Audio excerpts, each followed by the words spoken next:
আসসালামু আলাইকুম বন্ধুরা, কেমন আছেন? আমি এনাম, আশা করি সবাই ভালো আছেন। বন্ধুরা, আপনারা জানেন যে আমি প্রত্যেক দিনের উল্লেখযোগ্য কিছু ঘটনা এবং খবর আপনাদের মাঝখানে তুলে ধরি এবং সেখানে আমার ওপিনিয়ন বা আমার একটা অ্যানালাইসিস থাকে।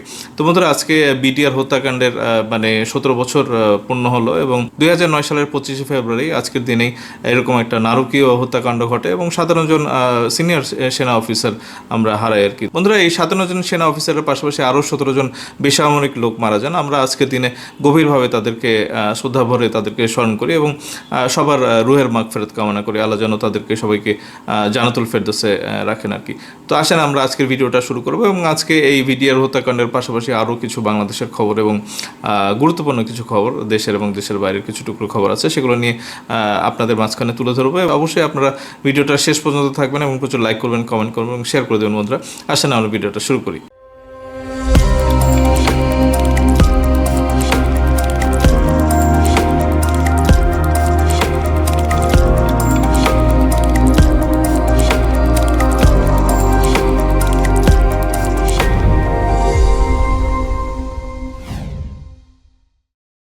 বন্ধুরা, 2009 সালের এই 25 এবং 26শে ফেব্রুয়ারি 2 দিন ধরে নারকীয় হত্যাকাণ্ড ঘটে এবং এটা যারা ঘটায় তারা বাংলাদেশেরই একটা দল এবং মানে নাম বলতেই পারি আমরা, আপনারা সবাই জানেন, আওয়ামী লীগ এবং ভারতের নাম উল্লেখ করার মতো আর কি। তো আমরা জানি যে অন্তর্বর্তী সরকারের সময় একটা তদন্ত কমিশন গঠন করা হয় এবং তাদের রিকমেন্ডেশন আছে এবং সরকার ভাবতেছিল যে এটা আবার একটা তদন্ত করবে, কিন্তু সেটা হচ্ছে না। এই আগের যে তদন্ত কমিটি তারা যে রিপোর্টটা দিয়েছে সেটাই অথেন্টিক মনে করে এটা ধাপে ধাপে এটার রিকমেন্ডেশনগুলি তারা ফলো করবে। বন্ধুরা, আজকে আমরা দেখলাম তারেক রহমান সাহেব প্রধানমন্ত্রী এবং প্রেসিডেন্ট শাহাবুদ্দিন এবং স্বরাষ্ট্রমন্ত্রী সালাউদ্দিন আহমেদ সাহেব এবং 3 বাহিনী প্রধান তারা কিন্তু বর্ণাতে গিয়েছেন এবং শহীদদের প্রতি একটা শ্রদ্ধা নিবেদন করেছেন আর কি। তো আজকের এই সকালের ঘটনার পরে আমরা জানতেছিলাম যে জামাতের আমির সাহেব উনিও যাবেন এবং দিল্লি ইত্তেফাক এরকম একটা পোস্টই দিয়েছে, পিলখানা হত্যাকাণ্ডে শহীদ সেনা সদস্যদের কবর জিয়ারত করেন জামাতের আমির।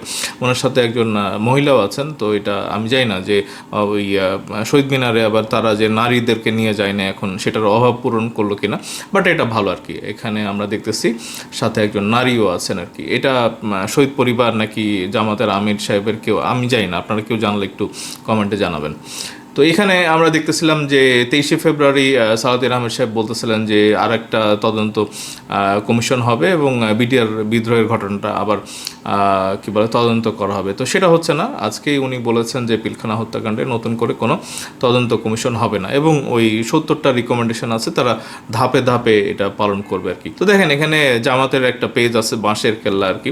তো এটা খুব ইন্টারেস্টিং আর কি। তো দেখেন তারা 2 ঘন্টা আগে একটা পোস্ট দিয়েছে যে আজ তাদের দোস্তি হয়ে গেছে, মানে শাহাবুদ্দিন সাহেব প্রেসিডেন্ট এবং প্রধানমন্ত্রী তারেক রহমান সাহেবের ছবি দিয়ে বলতেছে যে আজকে তাদের দোস্তি হয়ে গেছে। দেখেন পিছনে কিন্তু আবার ওই আছে, আমাদের ওয়াকারুজ্জামান সাহেব আছেন এবং ওখানে স্বরাষ্ট্রমন্ত্রী সালাউদ্দিন আহমেদ সাহেবও কিন্তু হাসতেছেন আর কি।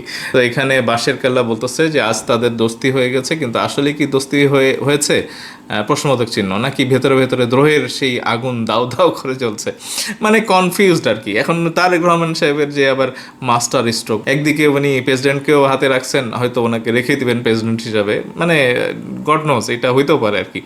কারণ এই প্রেসিডেন্টের সাথে ওই পিনাকি ভট্টাচার্য কিন্তু একসময় বলছিল যে রাশিয়ার কানেকশন আছে, রয়ের কানেকশন আছে।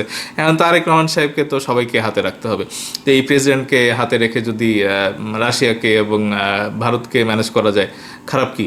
এবং সেখানে ওই ওয়াকারুজ্জামান সাহেবকেও উনি রেখে দিতে পারেন। 2027 পর্যন্ত তার ওয়াকারুজ্জামান সাহেবের একটা সময়কাল আছে এবং আমার কেন জানি মনে হয় যে তাকেও রেখে দিবেন হয়তো। এবং তার সাথে তো সারা পৃথিবীর কানেকশন আছে। এক একজন এক এক ধরনের বলে যে ওয়াকারুজ্জামান ভারতের এজেন্ট, এক একজন বলে যে পাকিস্তানের জামাতের লোক, তারপরে পাকিস্তানের গুপ্ত এজেন্ট, তারপরে তুরস্কের সাথে তার ভালো কানেকশন, রাশিয়ার সাথে ভালো কানেকশন, আমেরিকার সাথে ভালো কানেকশন এই ওয়াকারুজ্জামান সাহেব। কিন্তু জামাত কিন্তু পছন্দ করে না, এটা কিন্তু আমরা দেখছি পিনাকির বিভিন্ন ভিডিওতে আর কি। তো যাই হোক, এটা খুব স্ট্রেঞ্জ। এবং দেখেন এই ধরনের সোশ্যাল মিডিয়াতে এইসব জিনিস আসতেছে, হ্যান্ডশেক করতেছে প্রেসিডেন্ট সাহেব এবং ওনার এই মানে মিম বানানো হয়েছে। তো উনি এখানে মানে কমেডি আর কি, মানে সাইডে লিখে দিচ্ছে আর কি যে অনেক দিন বিদেশ যাই না, খুব ব্যাংকক যাইতে মন চায়, একটু কি যেতে দেয়া যায়। তো ওয়াকারুজ্জামান সাহেবের এখানে আবার লাগাই দিচ্ছে যে ব্যাংকক গেলেই যে আবার কি একটা গন্ডগোল করে। তার চাইতে ওমরা করতে যান। মানে আমরা জানি যে ব্যাংকক তো আসলে থাইল্যান্ড ব্যাংকক, ওখানে তো কি বলে পার্লার টার্লার লেডিসের মানে ছড়াছড়ি ওখানে। তো এই ধরনের একটা কমেডি আর কি। তো এখানে আবার সালাউদ্দিন সাহেবের এখানে লাগাইছে যে ইস ব্যাটার শখ দেখো, রোজা রমজানের দিন ব্যাংকক যাইতে চায়। মানে ওনারা তো যাইতো আর কি, রেগুলার যাইতো আর কি। এবং দেখেন তারেক রহমান সাহেবের এখানে লাগাই দিচ্ছে যে ঠিক আছে বুঝলাম, কিন্তু দুই হাত দিয়া এত জোরে চাপ দিচ্ছেন কেন, হাতটা ছাড়েন ভাই। তো এই ধরনের খুব মুখরোচক এইসব জিনিস আসতেছে এবং মানুষ এনজয় করতেছে, কার্টুন বানাচ্ছে, এইটা ওইটা বানাচ্ছে, ভালো লাগে আর কি। তো দেখেন এখানে সাংঘাতিক কিছু ঘটনা ঘটে যাচ্ছে, লাগাতার সিরিজ পদত্যাগ এবং বদলি এগুলি হচ্ছে আর কি। সেনাবাহিনীকে তো একদম কাঁপাই দেওয়া হয়েছে এবং দুইটা পদ নিয়ে মানে খুব জোরে সোরে দুই পক্ষের মধ্যে আলাপ আলোচনা হচ্ছে ওই ভারত এবং পাকিস্তানে। এক পদ হচ্ছে যে কামরুল সাহেবকে পররাষ্ট্র দপ্তরে পাঠানো হয়েছে এবং পাকিস্তানরা বলতেছে যে তারেক রহমানের এটা মাস্টার স্ট্রোক এবং এই কামরুল সাহেব যিনি আছেন পিএসও আর কি, ওনাকে ওই ইয়েতে পাঠানো হবে, ওই পাকিস্তানে পাঠানো হবে অ্যাম্বাসেডর করে, বা তুরস্কে পাঠানো হইতে পারে বা চীনে পাঠানো হইতে পারে। এটা ওই পাকিস্তানের কিছু ইউটিউবার আছে তারা বলতেছে। এবং ভারতের যারা আছেন, ভারতের টকশোতে মানে আমি দেখতেছিলাম বেশ কয়েকটা টকশো, তো তারা ভয় পাচ্ছে যে এই কামরুল সাহেবকে আবার না ভারতে মানে বদলি করে অ্যাম্বাসেডর করে পাঠায় আর কি। তো এই অসীম মনিরের ছবি টবি নিয়ে তাদের মধ্যে একটা আতঙ্ক বিরাজ করতেছে। তো তারা বুঝে উঠতে পারতেছে না যে আসলে নতুন সরকার, তারেক রহমানের সরকার আসলে ভারতের সাথে পাকিস্তানের সাথে কীরকম আচরণ করবে। এবং তাদের আরও একটা ভয়, সেটা হচ্ছে যে ভারত থেকে যে দিল্লিতে একজন ছিলেন আর কি অ্যাম্বাসেডরের সাথে আর কি, এবং তাকে মেজর জেনারেল করে প্রমোশন দিয়ে বাংলাদেশে ফেরত নিয়ে আসা হয় এবং তাকে যেই জায়গাতে দেওয়া হয় এটা ওই যশোরে দেওয়া হয়। তো তারা বলতেছে, ভারতের টকশোতে আমি দেখলাম যে তারা বলতেছে যে ভারতের নারী নক্ষত্র তো এই লোক সব জানে, তো তাকে আবার প্রমোশন দিয়ে ওই যশোর বর্ডারের এখানে বদলি করা হইলো কেন, মানে তাদের ঘুম হারাম ভাই। তো এটা খুব ইন্টারেস্টিং লাগতেছে। এবং এই বদলি এবং সেনাবাহিনীর মধ্যে যে একটা ভূমিকম্প তৈরি হচ্ছে, এবং তারপর আজকে দেখতেছি আমার দেশ বলতেছে যে পদত্যাগ করলেন ডিএমপি কমিশনার। তো এটা মানে একেবারে টাটকা খবর। এবং আরও বদলি হচ্ছে আহসান এইচ মনসুর, গভর্নর যিনি ছিলেন একটা ভালো রিজার্ভ দিয়ে গেছেন আর কি। তো আহসান এইচ মনসুর ওনাকেও কিন্তু সরিয়ে দেওয়া হচ্ছে। আহসান এইচ মনসুরকে সরিয়ে কেন্দ্রীয় ব্যাংকে নতুন গভর্নর নিয়োগের প্রক্রিয়া চলছে। তো এটা একদম হইচই পড়ে গেছে। এবং বাঁশের কেল্লা, মানে আমি অথেন্টিসিটি জানি না, কিন্তু তারা আবার ওই মানে গোপনে গুপ্তভাবে কিন্তু ভালোই খবর টবর রাখে আর কি। তো তারাই প্রথম একটা খবর লাগাইলো, এবার পদত্যাগপত্র জমা দিয়েছেন র্যাব মহাপরিচালক AKM শহীদুর রহমান। তো একেবারে লাগাতার ভাই এখানে প্রশাসন এইটা সেটা একেবারে এদিক সেদিক করে একাকার করতেছেন তারেক রহমান সাহেব। তো দেখেন এখানে ডিসি মাসুদ একেবারে হিরো হয়ে গেছে আর কি। তো আমি ওনার পক্ষে বেশ কয়েকটা আমার অ্যাডমিন পোস্ট দিয়েছে আর কি। তো আমি ওনার সাথে আছি ভাই। আমি চাই যে প্রত্যেকটা থানাতে মানে একটা করে যেন ডিসি মাসুদ থাকে আর কি। তো অনেকে বলতেছে যে 1000 খানেক ডিসি মাসুদ লাগবে, 10,000 20,000 লাগবে আর কি।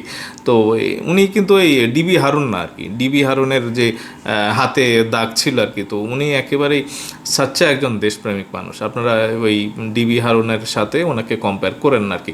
তো দেখেন এখানে নানা রকমের গত 2 দিনে ঝড় উঠলো আর কি। হারুন গেছে যেই পথে মাসুদ যাবে সেই পথে, বাঁশের কেল্লা থেকে এরকম একটা পোস্ট লাগাইছে এবং ভিডিও। ঢাবি শিক্ষার্থী নাইম উদ্দিনের উপর বর্বরোচিত হামলার প্রতিবাদে শিক্ষার্থীদের স্লোগান।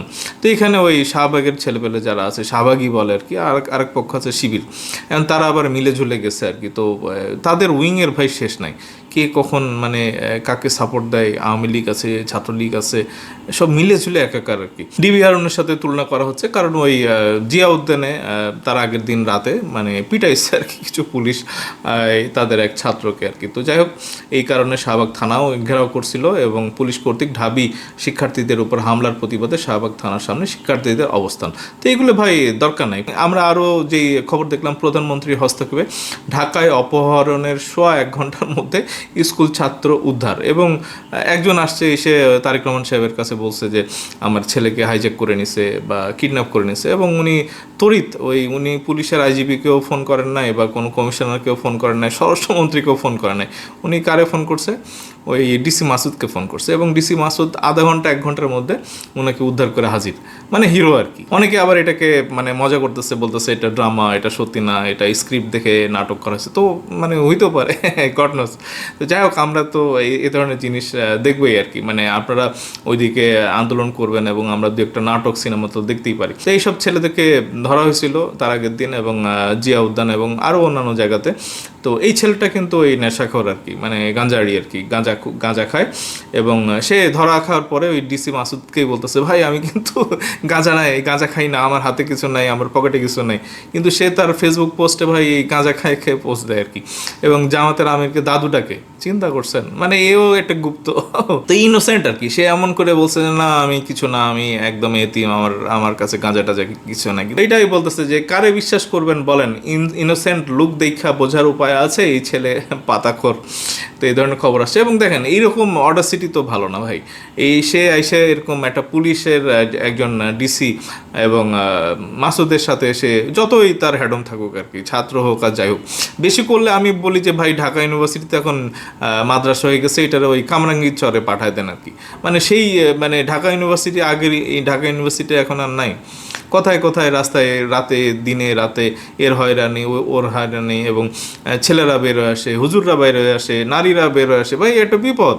এবং আসলেই এইটা ঘেরাও ওইটা ঘেরাও, রাস্তা বন্ধ, এইটাই ঢাকা ইউনিভার্সিটি রাখারই দরকার না। এটা ওই কামরাঙ্গীর চরে টরে একদম আইসোলেটেড জায়গাতে পাঠিয়ে দেন। আমাদের ভদ্রঘরের লোকজন ঢাকা ইউনিভার্সিটিতে এখন আর পড়ে না, ওই মাদ্রাসা থেকে আসে টাসে, তো একেবারে নোংরা করে দিছে ভাই। এটা একদম পাকিস্তানের মানে ইসলামাবাদের একটা ওই করাচি ইউনিভার্সিটি কি আছে না, মানে জঙ্গিদের আড্ডাখানা, ওই রকম একটা কিছু একটা আদলে রূপ দেওয়ার চেষ্টা করতেছে পাকিস্তান। তো দেখেন এখানে পরাগ মাঝি, আমি জানি না পরাগ মাঝি আবার কি, তো এখানে আবার মিম আছে আর কি, মিম দিয়ে দিছে 24শে ফেব্রুয়ারি আগামীকাল সোহরাওয়ার্দী উদ্যানে গাঁজা খাইতে যাব, ডিসি মাসুদ তুই আসিস।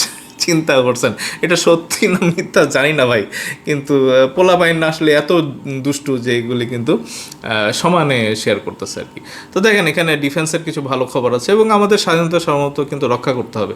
ডিফেন্স রিসার্চ ফোরাম ডিআরএফ এরকম একটা খবর দিয়েছে যে বান্দরবনের থানচিতে যৌথ বাহিনীর অভিযানে 29 একর পপি ক্ষেত ধ্বংস, বাজার মূল্য প্রায় 11 কোটি টাকা। চিন্তা করছেন এখানে ওই সেনাবাহিনীরা ওই মানে তাদের ইকুইপমেন্ট নিয়ে দেখতেছে যে এখানে আমার মাইন্ড টাইম পুঁতে রাখছে কিনা, এবং এই পপি বাগান চিন্তা করছেন, ওখানে গাঁজা চাষ হয়, তারপরে পপি ফুল থেকে মানে আফিম হয়, মানে আই এম নট শিওর, মানে আমি ভুলে গেছি আর কি, আফিমই বোধ হয়, আফিম, পপি ফুল থেকে আফিম হয়, পপি ফুল থেকে আফিম হয়। আপনারা একটু কমেন্টে জানান তো, কনফার্ম করেন। ডিআরএফ আরও একটা খবর দিচ্ছে যে অনুপ্রবেশের দায়ে আরাকান আর্মির 3 সদস্য আটক। মানে তারেক রহমান সাহেব কি বলে এদিক ওদিক সেনাবাহিনীতে নড়াইছে, এবং বিজিবির অবশ্য মহাপরিচালক বা হেড এখনও কিন্তু বহাল তবিতে আছেন, বিজিবি বা এখন বিডিআর যেটা হয়েছে ওনাকে ওইটাকে এখনও ইনট্যাক্ট রাখা হয়েছে, কিন্তু আরাকান আর্মির 3 জনকে ঢুকছে এবং কট খাইছে ভাই। মানে ওই দিকেও কিন্তু সারাশি অভিযান চলতেছে আর কি। তো এটা ভাই ভালো। তো দেখেন একটা গুলি বিনিময় হয়েছে এবং এটাও একটা অভিযান, বান্দরবনের সেনাবাহিনীর সাথে গুলি বিনিময়, 1 সন্ত্রাসী নিহত। তো এটা ওই বিভিন্ন নিউজে আসছে এবং আমি প্রথমে ডিআরএফেই দেখতেছিলাম, কারণ ওখানে অভিযানে মানে আমাদেরও মনে হয় কিছু টুকটাক আহত হয়েছিল এরকম আর কি। তো বান্দরবনের ডিআরএফ বলতেছে বান্দরবনের রুমা উপজেলার মোরং বাজার এলাকায় সেনাবাহিনীর অভিযানে জেএসএস মূল এর সশস্ত্র সদস্য নিহত, বিপুল পরিমাণ অস্ত্র ও গোলা বারুদ উদ্ধার। তো এই 23শে ফেব্রুয়ারি 2026 এখানে আনুমানিক 4টার সময় রুমা উপজেলার মোরং বাজার এলাকায় জেএসএস এর সশস্ত্র দলের বিরুদ্ধে একটি সফল অভিযান পরিচালনা করে। তো এখানে প্রচুর গোলা বারুদ উদ্ধার করছে এবং এইটার আমরা কিছু ছবি আমরা এখানে দেখতেছি আর কি। তো এখানে ভাই এটা চলুক আর কি। বন্ধুরা, সামরিক বাহিনীর হাতে কিন্তু প্রচুর উন্নত মানের অস্ত্র গোলাবারুদ আছে, তো প্রয়োজনে তারা আরও প্রকিউর করতে পারে আর কি, তারা রিকুইজিশন দিক। এবং আমার মনে হয় যে তারেক রহমান সাহেবের যে সরকার, এইটা সামরিক বাহিনীর একটা উন্নয়ন বা তাদের আসলে শক্তি বৃদ্ধির জন্য কিন্তু সব করবে, এটা আমরা বিশ্বাস করি। তো দেখেন এ ধরনের খবর খুব মজাদার খবর এবং মানে মিম বানাচ্ছে এবং ভাইরাল করে দিচ্ছে আর কি। তো এরকম একটা পোস্ট দিয়েছে যে তামিম ইকবাল 3 সরকারের পাশেই রয়েছি, চিন্তা করেন। এবং শাহাবুদ্দিন সাহেব প্রেসিডেন্ট ওনার সাথে লাগাইছে যে 3 সরকারকেই শপথ পড়িয়েছি। তো খুব মজা আর কি। এবং নোবেল যে আছে আমাদের গায়ক, 3 সরকারেই জেলে গিয়েছে। চিন্তা করেন, তো এই তিন সরকারের সাথে তিনজনের দারুণ একটা মিল। তো বন্ধুরা, আমরা ভারতে জানি যে সবসময় সংখ্যালঘুদের উপরে একটা অত্যাচার হয়, মানে নির্যাতিত হন মুসলিমরা এবং খ্রিস্টানরা।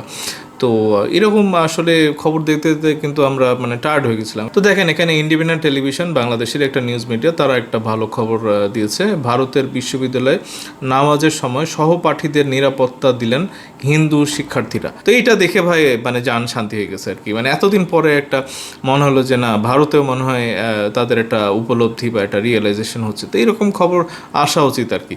সারাক্ষণ মুসলিম নির্যাতন, এটা ওইটা, মসজিদ ভাঙা, তারপরে খ্রিস্টানদের উপরে, আমরা এগুলি ভালো লাগে না। আমার মনে হয় যে এরকম যদি খবর ভারতের অনেকে আমার পশ্চিমবঙ্গেও আমার ভিডিও দেখেন আর কি, তো তারা যদি এ ধরনের খবর দেখান, তো আমার মনে হয় যে বাংলাদেশ এবং ভারতের সাথে কিন্তু আবার একটা দুই দেশের মানুষের মধ্যে কিন্তু আবার একটা আস্থা বা একটা বিশ্বাসের একটা জায়গা তৈরি হবে আর কি। তো দেখেন, এখানে ইসলামাবাদের দাবি, কাবুলের অস্বীকার। এটা কি? এটা আমরা 2-3 দিন আগেই খবর দেখতেছিলাম। 23শে ফেব্রুয়ারি এই খবরটা বণিক বার্তা দিয়েছে যে আফগান সীমান্তে বিমান হামলায় অন্তত 70 যোদ্ধা নিহত। তো এখানে পাকিস্তান বলতেছে যে মানে জঙ্গি, মানে তারা জঙ্গি মারছে আর কি, এই সেই। তো এখানে তো ভাই মহিলারাও ছিল এবং শিশুরাও ছিল। রোজা রমজানের দিনে মুসলিম প্রধান একটা দেশে এভাবে তো ভালো না এটা। এই এরকম হামলা, এবং এইটাতে তো আমরা একটা রাষ্ট্রীয় জঙ্গিবাদ দেখি আর কি। ইসলামাবাদের এই আচরণ কিন্তু ওই 71কে মনে করায় দেয়। তাদের ওই মনস্তাত্ত্বিক ব্যাপারগুলি ভাই চেঞ্জ হয় নাই। ওই আগে আমাদেরকে মারছে, এখন আফগানিস্তানকে মারে আর কি। মানে একটা দুর্বল রাষ্ট্র পাইছে। ডেফিনেটলি আফগানিস্তান তো অতটা উন্নত না পাকিস্তানের মতো আর কি। তো এটার একটা তীব্র নিন্দা জানাই। মানে রোজা রমজানের দিনে ভাই তাইলে ইসরায়েলের সাথে পাকিস্তানের পার্থক্য থাকবে? মানে রোজা রমজানের মধ্যে আপনারা যদি মানুষ মারেন আর কি, এটা একেবারেই নিন্দা জানাই আর কি। তো দেখেন, বিডি নিউজ 24 তারা একটা নিউজ করেছে যে সীমান্তে পাকিস্তান আফগানিস্তান বাহিনীর গুলি বিনিময়। এটা আজকের খবর আর কি, ঘন্টাখানেক আগে, এবং এটা সম্ভবত গতকালকে হয়েছে। মানে ওখানে আফগান সীমান্তে হামলা করে 70 জনকে মারার পরে এটা আবার তারা দুই দিন ভালো ছিল, আবার গোলাগুলি শুরু করছে। তো দেখেন, এখানে আবার আজকে দেখলাম, এটা আজকেরই খবর, এটা 25শে ফেব্রুয়ারির খবর, এটা ডেলি সান দিয়েছে। পাকিস্তানে পুলিশের গাড়িতে এলোপাতাড়ি গুলি, ডিএসপি সহ নিহত 7। মানে আপনারা যারা ওই পাকিস্তানে যাইতে চান, একটু ভাই কেয়ারফুল আর কি। মানে এটা মানে নষ্ট হয়ে গেল আর কি দেশটা।